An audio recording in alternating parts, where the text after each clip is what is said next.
Hello,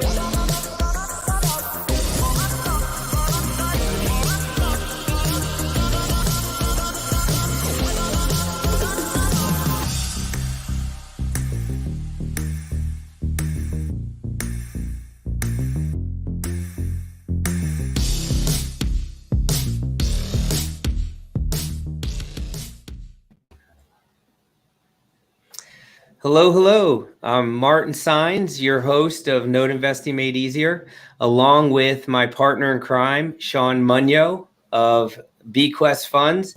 Sean, how are you doing today? Oh man, Martin, it's another busy week. So I don't know, what's today? Wednesday already? It's hard to believe.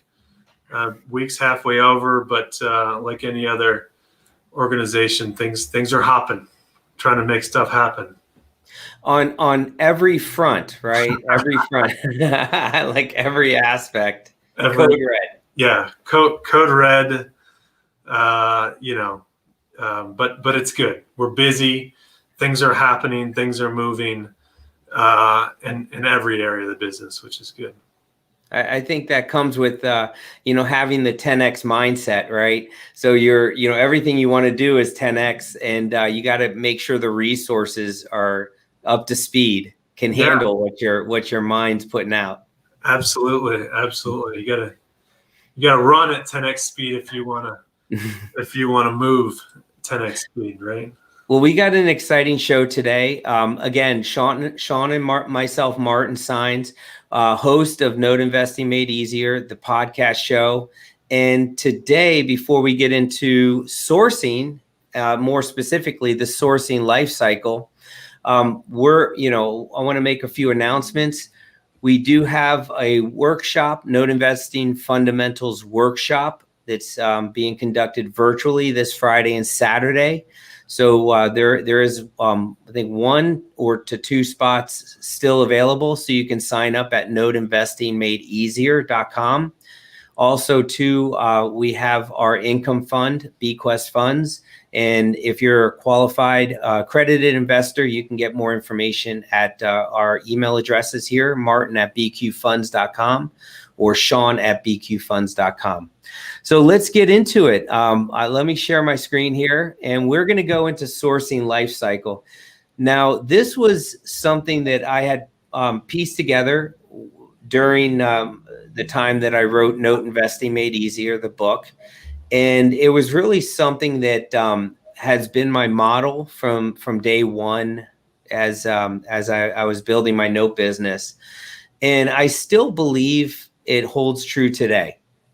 And so what I wanted to do was spend some time with everyone here, with Sean and myself, just kind of going through each of the steps in the sourcing life cycle, because I do firmly believe, and I've seen it time and time again, whereby people that have followed this cycle have ended up with note investing businesses that are doing well today.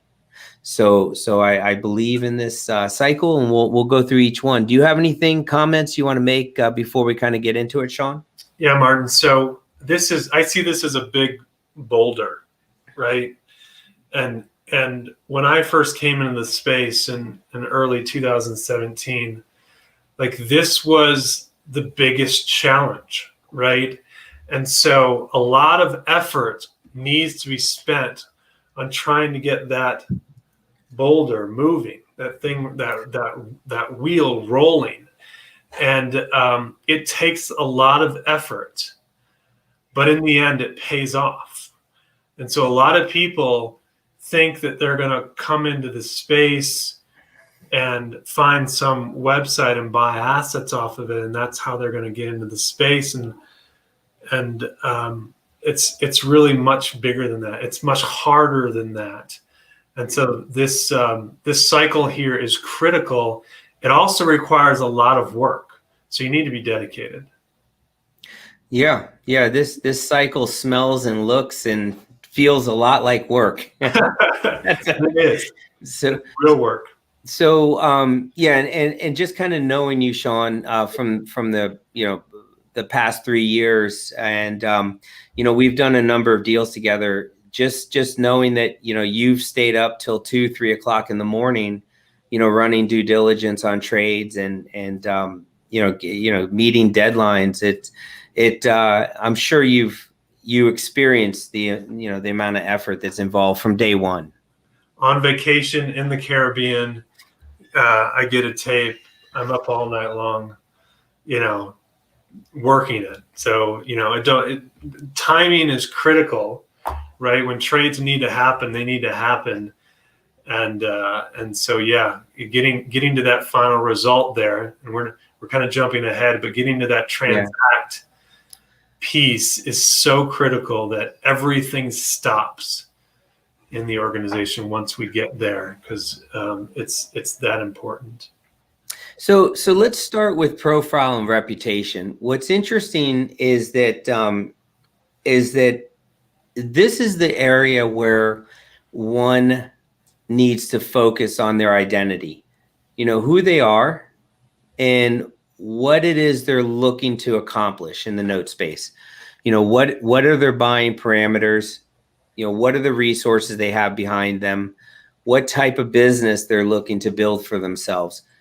Because if they don't know that, they're going to have trouble moving forward in the space. And that's really what I mean to say when we're talking about the profile stage. Yeah, I would agree. I think, and a lot of work really needs to, you're not going to wake up one day and say, all right, I'm going to build my profile and I'm going to build my reputation, right? A lot of research needs to be done as to, who you want to be, right? And ideally you're projecting, when you're new, you're projecting who you want to be with confidence that you're already there, right? And so, but first you need to define who you want to be in the space first, and that requires some research. It requires some training. It requires, understanding what you're trying to build. What's the end game? A lot of people just jump in and be like, well, I'm just gonna go wherever. I'm gonna build my profile later and go wherever the deals take me, and that's just a really bad strategy. Yeah, and also too, I think with what you're saying is that this needs to be the starting point, right? It's kind of an obvious thing. You look at the cycle and you're like, oh yeah, let me start with profile, right? I need to identify to the universe who I am and what I'm planning to do.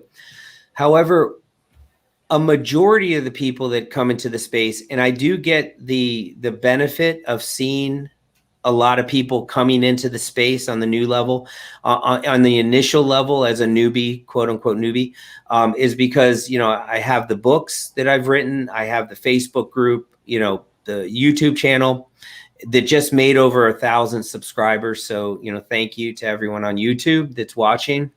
And so I get to see that side of the fence, as well as the other side where there's mid-level players doing large trades. And what's interesting to me is I see a majority of the people actually start in the social media, in the conference stage, in the deal flow stage. So they get like a deal and they don't know what to do with it. They go to a conference and they're trying to see how they can carve themselves in through a conference as their initial dabble into note investing. A vast majority start on social media, right? Let me learn about note investing, reading posts on social media or watching some webinars. And so I really would suggest this profile stage deals with some type of formal approach by which you identify your identity. And it almost involves a level of isolation from everything around you that may be white noise, or because you don't know how to process. You don't know what you don't know, and you don't know how to process all the information and all the angles and approaches. So a formal approach by which you form your identity, along with isolation, so you can have self-reflection and thought. Any thoughts on that? No pun intended. No, absolutely. There needs to be a lot of thought put into what you're going after. What is your end game? Because you have to build procedures around it. If you want to if you want to turn this into something real, you need to think about the future and how you're going to build the support system you need to achieve that goal. So seller outreach, moving into that category is very interesting, because this is where I think a majority of the individuals have challenges. It is having a ritual in place by which you have daily activities centered around developing new note deals, new note opportunities. And this is where the work is required, right? Doing research, doing ongoing, phone calls to individuals, finding out who the players are, getting registered with note sellers, and just building peer relationships. Any thought on the seller outreach section? It's critical. It's critical for people who are out there to know that you're still here and you're still a buyer, right? Because trades happen. It could be that it was a year ago I traded with somebody, but I've been so busy that I haven't reached out to them, and they, maybe I wasn't the first person they thought of when they decided to release a tape, because I haven't reached out to them in a year. And so this is the hard part, right? This is the grind that if you don't stay committed, your deal flow will be impacted severely. And so I know a lot of people who, they get into the space and, they got the seller outreach, and then deal flow starts happening and they forget what got them the deal flow. And then the cog dries up because there's no more outreach. And so for those of us who've been in it a while and been playing the game, we need to remember where those deals came from, and it came from relationships. And so seller outreach is a critical piece. Nice. And what's interesting is that, you and I know this, but it kind of bears repeating, is that you're not going to find consistent deal flow on Facebook. So I think, and what I think there's a lot of people that do. I think there's a lot of people that believe that they're going to be closer to deal flow. They're going to be led closer to deal flow based on being engaged on Facebook. And this is not a knock on Facebook. There's Facebook is there for a reason. There's Note Investing Made Easier. It's a Facebook group, right? So I love the group, love the members. And there's a lot of other good Facebook groups out there as well. But there's not going to be any social media platform that's going to go and lead you into ongoing sustainable deal flow. Absolutely. That's the grind. That's the hard work. And so if you're not committed to building relationships with folks who are sellers of assets in your buy box, if you're not committed to those relationships, the whole wheel stops spinning. And so with social media, it's actually important. I think in many cases, individuals could be better served spending less time on social media and more time on seller outreach. So why is it that's not the case? Why is it that more people spend time on social media than seller outreach? I think it's an easy platform to try and tap for deal flow, right? It's easy for me to pull up my browser and post something. Hey, I'm a buyer of non-performing, liens. That's easy, right? Anybody can do that. So the avenues where things are easy, you're just not gonna get the result from it. Now, it's always good to give back, right? And that's what those platforms are really good for. Establishing your reputation and giving back to folks who maybe new. Those of us who've been in the space a while, giving back to folks that are new is kind of critical to help with our reputation in the space. So there's definitely a benefit to social media, but too much of it and thinking that that's the platform that's going to get you your next deal, I think, is not living in reality. I almost think of I almost look at Facebook as a good research tool. So if you use Facebook more for research purposes, there's a large player that Sean and I know pretty well, and he uses Facebook to go and vet individuals that he's going to transact with, and he watches people for months.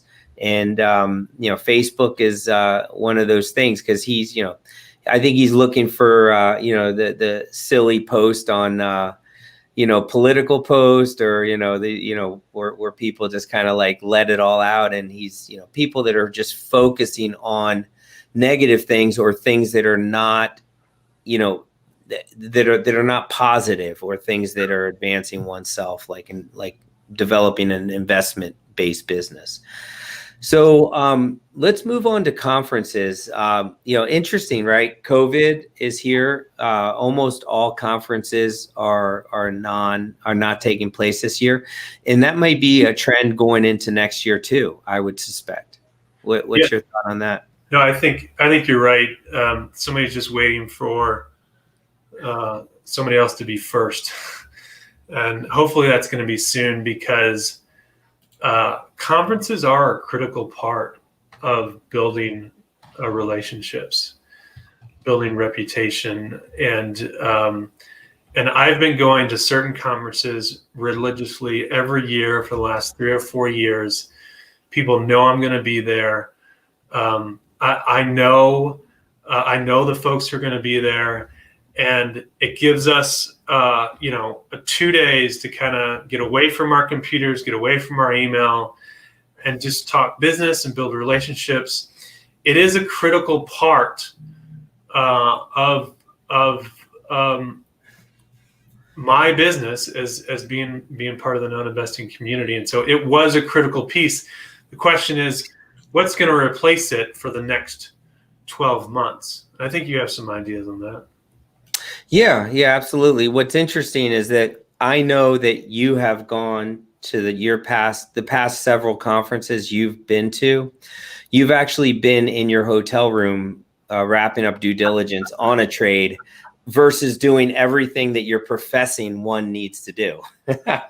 Well, yeah. When you get to that, like I said, when you get to that Transact piece, everything stops until that gets finished, because that's the lifeblood of the organization. But yeah, I have been in conference rooms inside hotels trying to close deals, along with building relationships too. Yeah.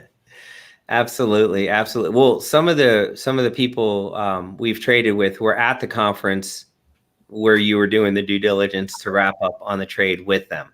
So in fairness to the whole, or to validate the sourcing life cycle here even more so. So conferences are not happening. Probably, I suspect the winter, that probably won't happen as much during 2021 in the winter. And so, what's the alternative? What do you do when you don't have the conferences and you're missing that part of your sourcing action plan?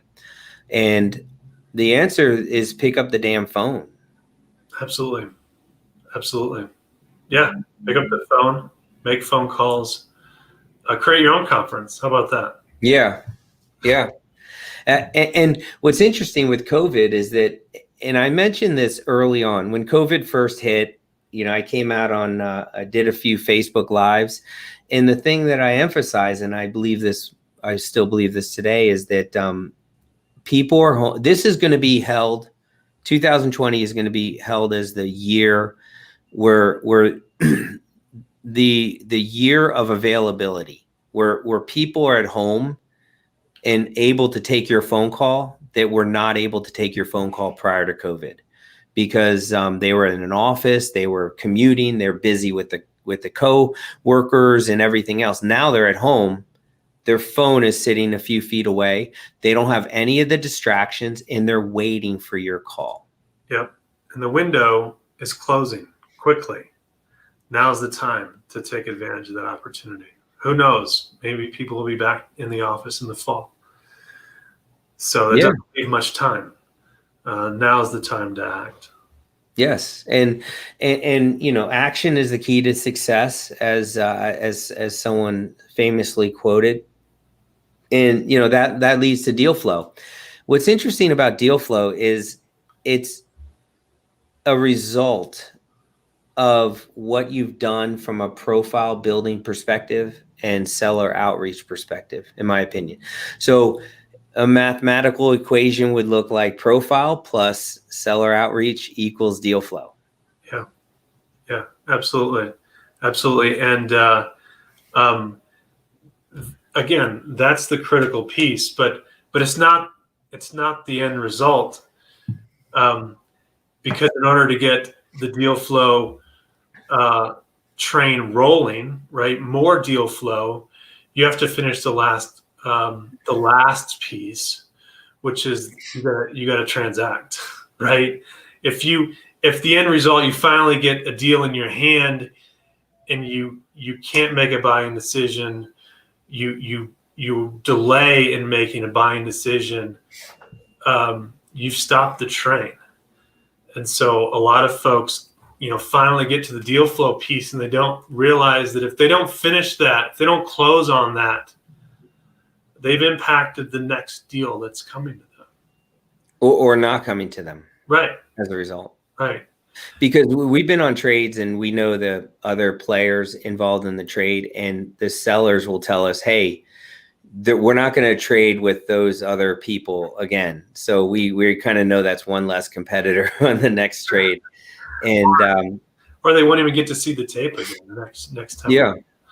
And so, but if you get a deal and you're not a buyer of the assets that come that the deal flow, then you've been shooting at the wrong target, which goes back to number one, like understanding your profile and targeting the folks who will sell you what you want. And so hopefully that deal that comes into your inbox is in your buy box, right? Those assets that are in your buy box, and that makes it easier for you to close on that transaction and start building a reputation. There's so many people out there who do see deals but never close on them, and then they wonder why deals aren't flowing their way. So it's actually very, very important to transact once you do get a deal. We're not saying buy assets just to buy them. You need to buy the assets that are right for you, but you do need to buy. Well, and so, what's right for you comes back to profile and the identity you're building and the buy box you're building with, in other words, your buying parameters. Yep. And so like everything circles back to profile. So that's why we have it at the top. And this is cyclical, because as you transact through the cycle, what happens? Yeah, you get more deal flow that comes in, and the wheel actually starts spinning faster, right? And you realize that the deal flow that's coming in is the lifeblood of the operation, and you can really build a real business around this. Yeah. And your profile gets enhanced as you go around. So it spins around faster, and then your profile, your reputation enhances. There's one thing that I came to mind, and during when we were talking about conferences, is that you and I kind of talked about doing a retreat, a mastermind retreat for individuals that are already node investors that are up and running, not a fundamentals workshop where people are learning the ABCs, but people that are existing node investors. And one of the things is that came to mind is as I was talking separately with my wife and Ruth, and I said, hey, what if we rented a beach house in Destin, Florida, and brought 10 people, right? Keep it very low, keep the count low with COVID and everything, and keep everything safe and clean. And we went and covered a whole host of topics relevant to existing note businesses. And she was like, nobody really wants to travel now. And people aren't getting out, conferences are closing. And, to that, I was like, exactly why we need to do it. So when I hear that we shouldn't do something, then I'm like, well, we shouldn't do it. That's what everyone else is thinking, right? So now I want to do the opposite of what everyone else is thinking. So we set up a mastermind in Destin, and we're going to cover everything: licensing, capital raise, sourcing, systems, real intricate systems for asset management, all these topics that are next level topics. And we got the beach house in Destin, set up the mastermind. It sold out in 5 days. Yeah. And we didn't even advertise it. We just kind of talked to people that are close to us in our circle. And, so we're super excited. I mean, because people are still in need of connecting, and you can do that in your local area, right? If you're in Baltimore, if you're in Denver, if you're in San Fran, you can go create a small group setup yourself and go do that as well. In this case, people are flying in, they're going to be safe about it, but they're going to fly in and come for this experience, because you can't go to conferences this year, and you still have that need to grow your business and connect with other peers on deeper levels. So, that's what it's about. So we're thinking, since this one went so fast, and there's a lot of people are interested, we're open to doing a second one. We don't know, in Destin or Vegas or somewhere, but if you have interest in a small mastermind, just email me, Martin at bqfunds.com, and we'll see, maybe we'll put something together. I love the kind of stuff because I thrive. I'm building the program now. Sean doesn't see that part of it, but like I was up at 3:00 this morning, and I'm building. I'm putting my heart and soul into this program, because everyone's gonna benefit, but I'm gonna benefit massively. Yeah. Because it lets me re-examine every aspect of my business, and so it's good stuff. So punch me up an email if you have interest. Nothing's set in stone, but we are kind of feeling that out. Sean, any closing thoughts?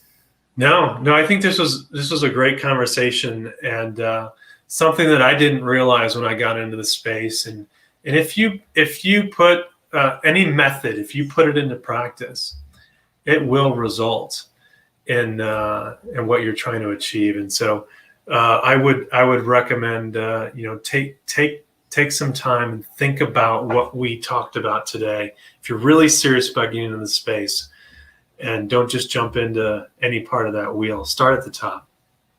Nice. And that's coming from you, who used to have a corporate job and used to work for the man, and now you work for yourself 100%. Your family is fed off of what you do. Absolutely. There you go. All right, everyone. This concludes this week's podcast. We thank you for your time, and we are out of here. Martin and Sean are out of here. Have a good week.